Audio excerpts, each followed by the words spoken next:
Hello dear students, welcome to you Pragya Academy online classes Gangapur city, and I am Dr. D.L. Kumar from biology faculty.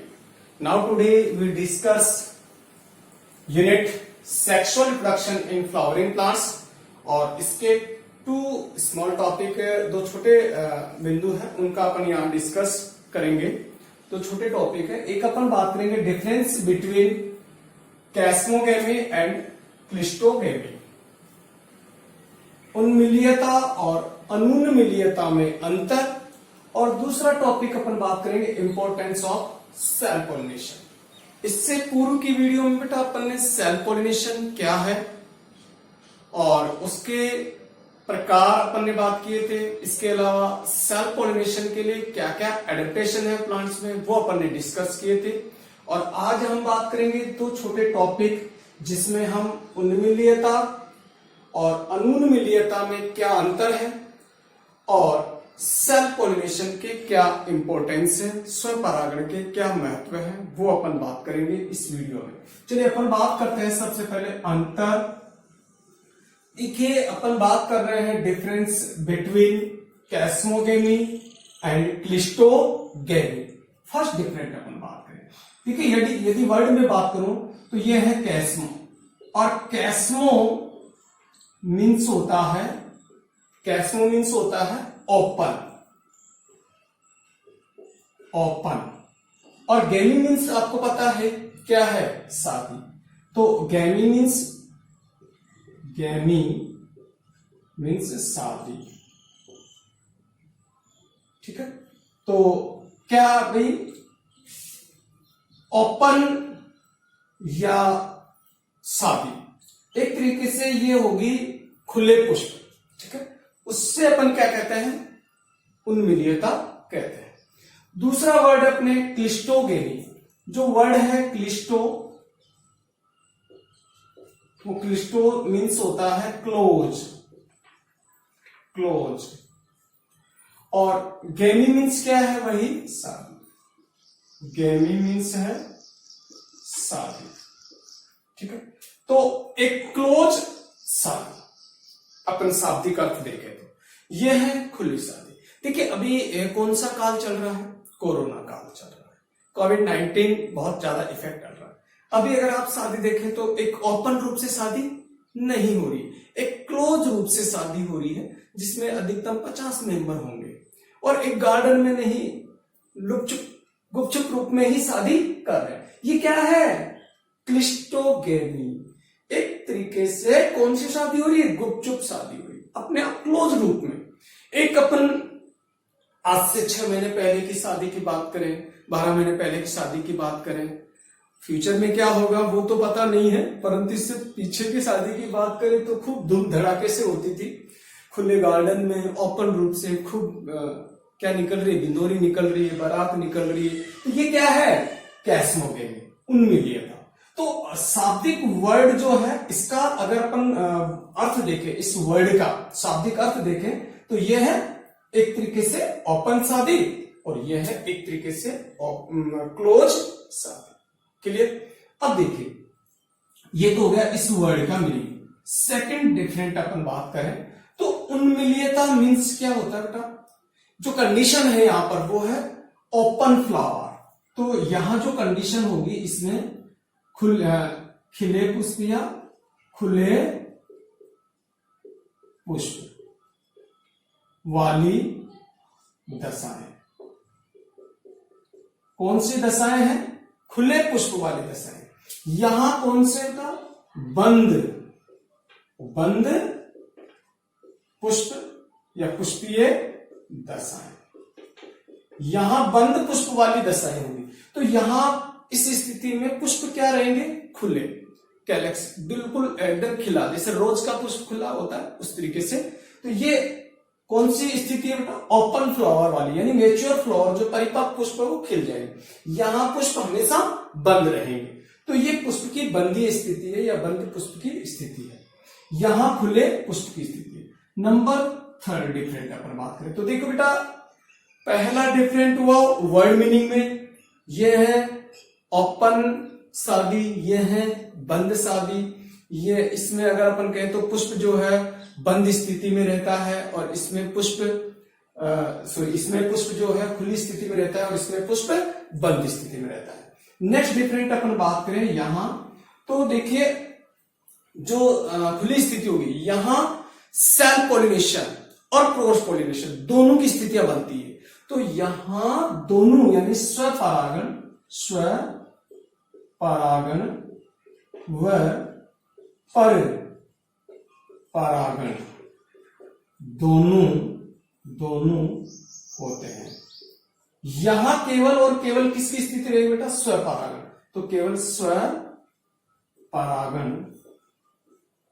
होता है, केवल स्वपरागण होगा, और यहां क्या होगा? स्वपरागण और परागण दोनों की स्थितियां रहेगी। क्लियर?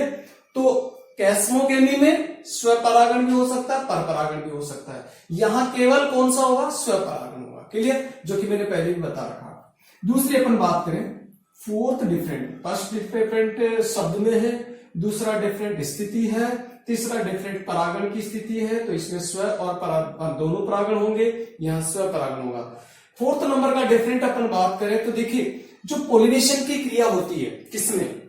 कैस्मोगेमी में, यानी उन्मीलियता में।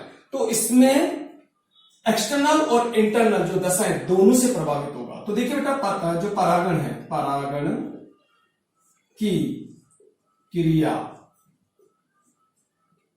बाह्य व आंतरिक कारकों द्वारा प्रभावित। तो देखिए बेटा परागण की जो क्रिया है वो बाह्य व आंतरिक दोनों प्रकार के कारकों द्वारा प्रभावित होगी। तो परागण की क्रिया यहां बाहरी और आंतरिक कारकों से प्रभावित होगी, जबकि यहां मैं अगर बात करूं तो परागण की क्रिया केवल आंतरिक कारकों द्वारा प्रभावित, केवल आंतरिक कारकों से प्रभावित होगी। यहां बाहरी और आंतरिक दोनों कारकों से प्रभावित होगी परागण की क्रिया, और यहां परागण की क्रिया केवल और केवल आंतरिक कारकों से प्रभावित होती है। ठीक है? अगला डिफरेंट अपन फिफ्थ नंबर का डिफरेंट बात करें तो देखिए बेटा ऐसे जिन पुष्पों में कैस्मोगेमी स्थिति या उन्मीलियता स्थिति उपस्थित होती है उन्हें अपन उन्मीलिय पुष्प कहते हैं। तो उन्मीलियता वाले पुष्पों को क्या कहेंगे?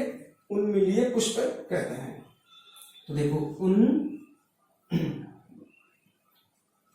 उन्मीलियता प्रदर्शित करने वाले पुष्पों को क्या कहेंगे? उन्मील पुष्प या उन्मीलिय पुष्प कहते हैं। और जो अनुन्मीलियता पुष्प जिसमें पाई जाती है, अनुन्मीलियता जिनमें होती है उन्हें अपन क्या कहते हैं? अनुन्मीलिय पुष्प कहते हैं, अनुन्मीलिय पुष्प कहते हैं। तो उन्मीलियता वाले पुष्पों को क्या कहेंगे? जिनमें उन्मीलियता होगी उन्हें, या जो खुले पुष्प रहेंगे उनमें उन्हें अपन क्या कहेंगे? उन्मील पुष्प कहेंगे, और इनको अपन अनुन्मीलिय पुष्प कहते हैं। तो ये कैस्मोगैमस फ्लावर है और ये क्लिस्टोगैमस फ्लावर है। ठीक है? आगे अपन बात करें तो अधिकांश पादपों में कौन सी स्थिति मिलती है बेटा? ये स्थिति मिलती है। तो मोस्टली प्लांट्स में इस तरीके की स्थिति, और कुछ जो प्लांट्स होंगे उनमें इस तरीके की स्थिति पाई जाती है। जिसमें एग्जाम्पल अगर मैं बात करूं यहां पर तो वायोला,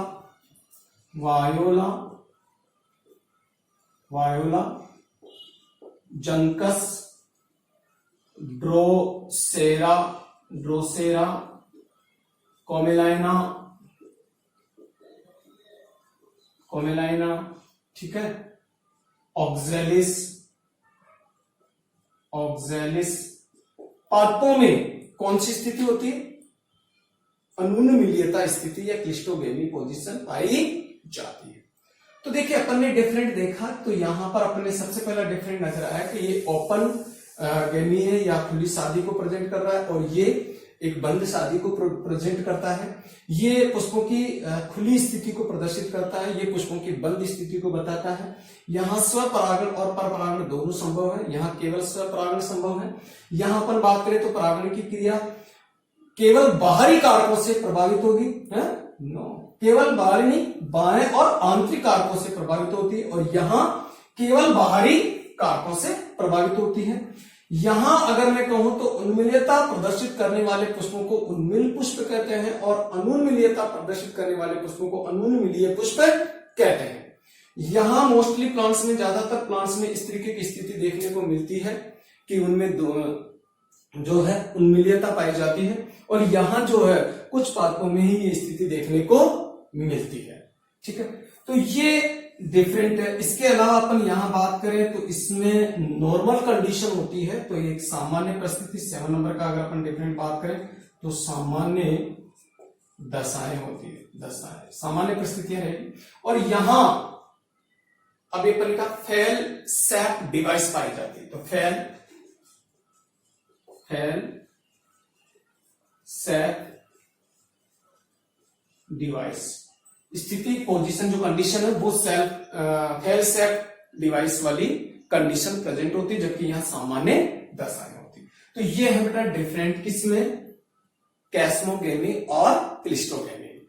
और इसके बारे में अपन ने इससे पूर्व बात डिस्कस किया ही है कि जो लेग्यूम फैमिली के पादप है, लेग्यूम प्लांट्स होते हैं, उनमें एक स्पेशल टाइप की क्लिस्टोगेमी पाई जाती है जिसमें नोतल प्रेजेंट होती है, तो वो अपन ने किया। एक और कंडीशन में बात करूं तो कोमेलाइना में क्लिस्टोगेमी कंडीशन, तो क्लिस्टोगेमस फ्लावर तो प्रेजेंट होते ही है, साथ ही साथ इसमें उन्मीलीय पुष्प भी पाए जाते हैं। उन्मील पुष्प छोटे आकार के होते हैं, उन्मील पुष्प जो है प्रोतंत्र पे होंगे, और जो अनुन्मीलीय पुष्प होंगे, जो क्लिस्टोगेमस फ्लावर होंगे, वो सोइल के अंदर या अंडरग्राउंड होंगे, भूमि के अंदर, भूमिगत पुष्प होते हैं। ठीक है, तो दोनों पुष्प रहते हैं कोमेलाइना, ये भी अपन ने क्लियर कर लिया। सेकंड टॉपिक अपन इस वीडियो का बात करें बेटा, इंपोर्टेंस ऑफ सेल्फ पॉलिनेशन। तो अपन बात कर रहे हैं दूसरा टॉपिक अपना, importance of self pollination, importance of self pollination. ठीक है, चलिए अपन यहां पहले बात करते हैं बेटा लाभ, और उसके बाद अपन बात करेंगे हानि। सेल्फ पॉलिनेशन के क्या क्या लाभ है। सबसे पहला लाभ तो अपन ये बात करें कि परागकणों की बर्बादी नहीं होती है, क्योंकि परागकण जितने होंगे वहां पर स्थिति मिलेगी, तो परागकणों की बर्बादी नहीं होती। सबसे पहला लाभ, परागकणों की बर्बादी नहीं,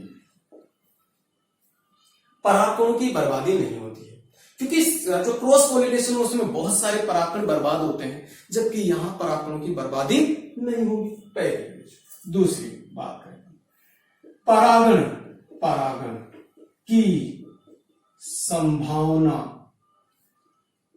अधिक। दूसरा लाभ क्या है बेटा, परागण की संभावना अधिक है। देखो क्रॉस पॉलिनेशन में परागण की संभावना की कोई जरूरत नहीं कि परागण हो ही, ठीक है, परंतु सेल्फ पॉलिनेशन में परागण की संभावना बढ़ जाएगी। यानी यहां परागण की संभावना मैं कहूं तो 100% तक परागण की संभावना रहती है, जबकि मैं क्रॉस पॉलिनेशन की बात करूं तो वहां परागण की संभावना 50%, 60%, 70% तक परागण की संभावना है। तो परागण की संभावना अधिक होती है, और ये 100% ये नहीं कि 100 होगा ही होगा, परंतु यहां पॉलिनेशन की संभावना अधिक रहती है, परागण की बर्बादी कम होती है। अगला लाभ अपन बात करें, ठीक है बेटा, यहां पर आपको पता है कि परागण के लिए पौधों को आकर्षित होना अनिवार्य है, परंतु यह सेल्फ पॉलिनेशन में वहां के वही हो रहा है, तो इसको अदर जो एजेंसीज जो डेवलप करनी है पौधे को, उसकी आवश्यकता नहीं है।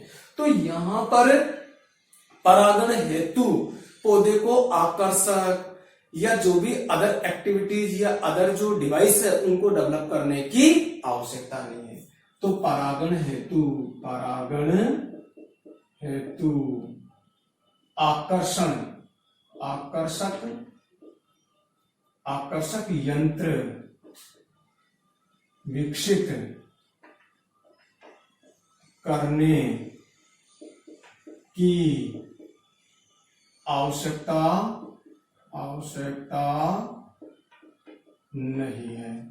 तो यहां देखिए बेटा, परागण हेतु पुष्प को अति आकर्षक, मकरंद युक्त, गंध युक्त बनाने की कतई आवश्यकता नहीं है, क्योंकि यहां पर वही क्या है, परागकण है, वही वर्तिकाग्र है, जाएंगे ही जाएंगे। तो क्या है, परागण हेतु आकर्षक यंत्र विकसित करने की कतई आवश्यकता नहीं है, या पौधे को आकर्षित बनाने की आवश्यकता नहीं है। तो इनकी एनर्जी लॉस बच जाती है, ऊर्जा ह्रास बच जाता है। तो यहां अगला महत्व क्या हो गया बेटा, ऊर्जा हानि नहीं होती है, ऊर्जा हानि नहीं होगी क्योंकि ऊर्जा की बचत होगी। तो यहां प्रोडक्टिविटी क्या हो जाएगी, बढ़ जाएगी। तो यहां अपन बात करें तो स्व या जो स्व परागण का जो अगला लाभ है उसका क्या बेनिफिट होगा कि उससे उत्पादकता में वृद्धि होगी। तो पादपों की उत्पादकता में वृद्धि होती है, उत्पादकता में वृद्धि होती है। तो क्या बढ़ जाएगी, उत्पादकता बढ़ जाएगी। तो ये इंपॉर्टेंस हो गए किसके, सेल्फ पॉलिनेशन के। और अगर अपन बात करें तो देखिए, स्व परागण के पहले तो परागणों की बर्बादी नहीं होगी, उसके बाद परागण की संभावना अधिक हो रही है, आकर्षण या आकर्षक युक्तियां करने की आवश्यकता नहीं है, ऊर्जा हानि बच जाएगी क्योंकि जैसे उनको परागण को लेके जाने की या कोई एजेंसी या अभिकर्ताओं की इनकी भी आवश्यकता नहीं है, तो ऊर्जा हानि बच जाएगी। पादपों की उत्पादकता अधिक होगी क्योंकि सेल्फ पॉलिनेशन में पॉलिनेशन की संभावना बढ़ रही है, तो उसकी क्या हो गई, उससे उनकी उत्पादकता बढ़ रही है। इसी प्रकार अपन बात करें तो परागकण अभिकर्ता की आवश्यकता नहीं होगी, परागकण अभिकर्ता की आवश्यकता नहीं होगी, ठीक है। तो ये लाभ हो।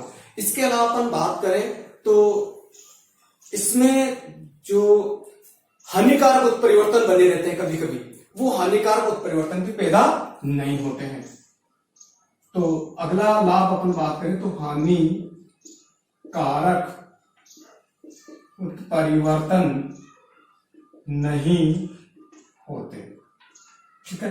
अगला लाभ अपन बात करें तो यहां पर देखिए, जो अच्छे गुण हैं वो लंबे समय तक संतान में बने रहते हैं। तो अच्छे गुण लंबे समय तक संतान में बने रहते हैं, ठीक है। तो अच्छे गुण लंबे समय तक संतान में बने रहेंगे, ठीक है। इसके अलावा अपन इसके लाभ बात करें तो देखिए, जो पॉलिनेशन है उसके कारण जो है ये इंपॉर्टेंस रोल हो गए कि इनका क्या क्या महत्व हो गया। तो ये लाभ हो गए किसके, सेल्फ पॉलिनेशन के इंपॉर्टेंट लाभ हो गए, ठीक है। अब अपन नेक्स्ट बात करें तो हानि अपन बात करते हैं कि सेल्फ पॉलिनेशन से क्या क्या हानियां हैं। तो देखिए बेटा, अपन ने लाभ देखे, इसके क्या क्या लाभ है। तो वो लाभ अपन ने देखा कि परागकणों की बर्बादी नहीं होती है इसमें, क्योंकि परागकण वहां के वहीं गिरेंगे तो बर्बादी नहीं होगी। परागण की संभावना अधिक रहती है, परागण हेतु आकर्षक यंत्र विकसित करने की आवश्यकता नहीं है, ऊर्जा हानि नहीं होती है, उत्पादकों जो पादपों की इनकी उत्पादकता में क्या हो जाती है, वृद्धि हो जाती है, परागकण अभिकर्ताओं की आवश्यकता नहीं है, हानिकारक उत्परिवर्तन नहीं होते हैं, अच्छे गुण लंबे समय तक संतान में बने रहते हैं।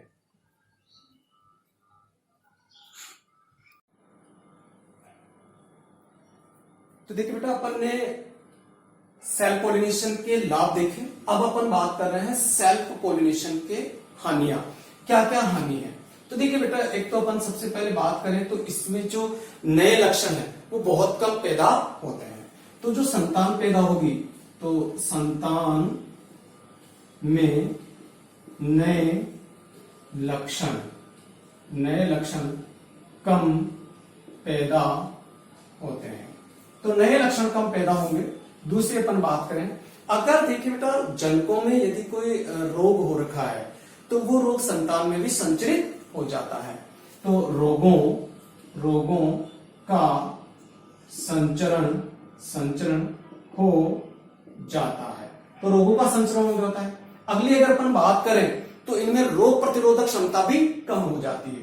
तो रोग प्रतिरोधक क्षमता कम हो जाती है। तो सेल पॉलिनेशन के कारण रोग प्रतिरोधक क्षमता में कमी आ जाती है। इसलिए पौधे जो बनेगी संतान उसमें जल्दी ही रोगों से वो इन्फेक्टेड संक्रमित हो जाएगी। तो रोग प्रतिरोधक क्षमता में कमी आ जाती है उसकी। इसके अलावा अपन बात करें तो जो सेल पॉलिनेशन है इसका अगर अपन महत्व बात करें तो देखिए धीरे धीरे जब सेल पॉलिनेशन होता रहता है तो सेल पॉलिनेशन के कारण उसमें ओजता में क्या आ जाती है, कमी आ जाती है। तो पादपों की ओजता में कमी, ओजता यानी तेजता, उसकी ताकत, तेज, जिससे जिसे अपन विगोर कहते हैं उसमें ओजता में क्या आ जाती है, कमी। ओजस्वशीलता जिसे अपन कहते हैं उसमें क्या आ जाएगी, कमी आ जाएगी। इसके अलावा उसकी जो जनन क्षमता है, इसके अलावा उसके जो जैविक क्रियाएं हैं उनमें भी धीरे धीरे क्या आ जाती है, कमी आ जाती है। तो पादपों की जनन क्षमता, इसके अलावा जैव या कार्य क्षमता में कमी। तो जैव क्षमता, जनन क्षमता, पादपों की जनन क्षमता और कार्य क्षमता में भी कमी आ जाती है। इसके अलावा जैव प्रतिबल और अजैव प्रतिबल, देखो दो क्रियाएं होती है। एक होती है जैव प्रतिबल जो अपन ने कर ली कि रोग प्रतिबल, यानी जब रोग किसके कारण हो रहा है, किसी जीवाणु, विषाणु या कवकों के द्वारा हो रहा है तो उनके प्रति जो प्रतिरोधकता होती है उसे कहते हैं जैव प्रतिरोधकता, जो अपन ने बात कर ली, या रोग प्रतिरोधक क्षमता में कमी आ जाए। बाकी एक होते अजैव प्रतिबल क्षमता। अजैव प्रतिबल क्षमता यानी जैसे शुष्कता, शीतता, ठीक है, लवणता, इनमें भी उनकी जो सहन करने की जो क्षमता है उसमें भी कमी आ जाती है। तो अपन यहां बात करें अजैव प्रतिबल क्षमता में कमी, अजैव प्रतिबल क्षमता में कमी आ जाती है। इसके अलावा अपन बात करें जो सेल पॉलिनेशन है उसके कारण जो कभी कभी हानिकारक उत्परिवर्तन भी पैदा हो जाते हैं, तो उसके कारण उसमें बहुत ज्यादा हानि हो जाती है। या अपन यूं कहें कि देखिए कभी कुछ जातियों में अच्छे लक्षण नहीं होते हैं और उन्हें अपन इससे हटा नहीं सकते, तो जो बुरे लक्षण होते हैं वो संतान में सदैव बने रहते हैं। तो देखिए बुरे या अनचाहे लक्षण भी अपन कह सकते हैं। बुरे लक्षण संतान में लंबे समय तक बने रहते हैं। तो देखिए बेटा ये अपन ने यहां पर इसकी हानियां बात की। तो देखिए इस वीडियो में हमने दो टॉपिक बात किए जिसमें हमने उन्मीलियता और अनुन्मीलियता में क्या अंतर है वो अपन ने किया। तो देखिए बेटा कैस्मोगेनी मीन्स होती है ओपन मैरिज और क्लिस्टोगेनी मीन्स होती है क्लोज मैरिज।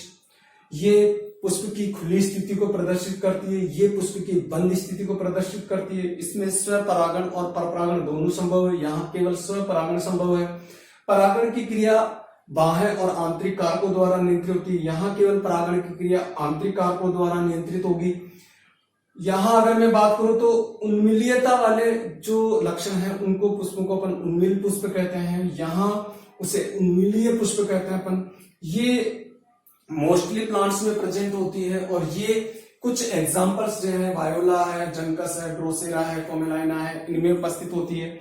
ये सामान्य दशा है, ये फैल सेफ डिवाइस वाली स्थिति इसमें प्रेजेंट होती है। तो ये तो हो गया डिफरेंट। उसके बाद अपन ने इंपॉर्टेंस बात की है, तो इसमें लाभ अगर अपन बात करें सेल्फ पॉलिनेशन, तो परागकण की बर्बादी नहीं होती है, संभावना अधिक रहती है परागण की, आकर्षण यंत्र विकसित करने की आवश्यकता नहीं है, ऊर्जा हानि नहीं होती है, पादपों की उत्पादकता में वृद्धि होती है, परागण अभिकर्ताओं की आवश्यकता नहीं है, कभी कभी हानिकारक उत्परिवर्तन नहीं होते हैं, यानी हानिकारक उत्परिवर्तन कम पैदा होते हैं क्योंकि वही की वही स्थितियां हैं, एक्सटर्नल कारक इस पे इफेक्ट नहीं कर रहे हैं, इस कारण से अच्छे गुण लंबे समय तक संतान में बने रहते हैं। ये तो थे सेल पॉलिनेशन के इंपॉर्टेंस।